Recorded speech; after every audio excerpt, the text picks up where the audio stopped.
James was enjoying his life on the island of...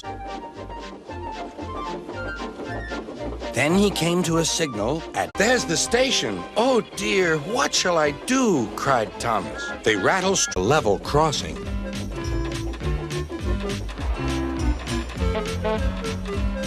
There was Bertie fuming at the gates while they sailed gaily through. Goodbye, Bertie, called Thomas. Thomas the Tank Engine is very proud of his branch line. He thinks it is the most important part of the whole railway. His two coaches, Annie and Clarabelle, agree with him. Annie can only take passengers, but Clarabelle can take passengers, baggage, and the conductor. They're both old and need new paint. I can and I will, I can and I will, puffed James. And slowly but surely he pulled them along the line.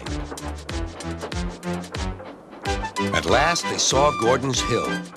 Look out for trouble, James, warned his driver. We'll go fast and get them up before they know it. Don't. This morning, Henry was enjoying himself enormously. I feel so well, I feel so well, he sang. Trickety-trock, hummed his coaches. Then he saw some boys worked hard at the new harbor. The workmen needed stone for their building. Toby helped, but sometimes the loads of stone were too heavy, and Percy had to fetch them for himself. On the way, the weather changed. Wind and rain buffeted Edward. His sanding gear failed, and his firemen rode in front, dropping sand on the rails by hand. Suddenly, Edward's wheels slipped fiercely, and with a shrieking crash... In a siding, they saw an old coach. She looked very sad. "What are you doing here?" "They called me Old Slow Coach and told me I wasn't useful anymore. Now only the mice ride in me." "Well, you may be dusty, but you look in perfect shape."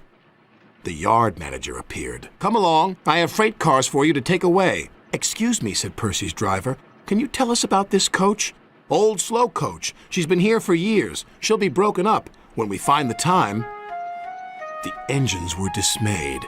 It was full of important people, like Sir Topham Hatt, and Gordon was seeing how fast he could go. "Hurry, hurry, hurry," he said. "Trickety-trock, trickety-trock, trickety-trock," said the coaches. In a minute, Gordon would see the tunnel where Henry stood.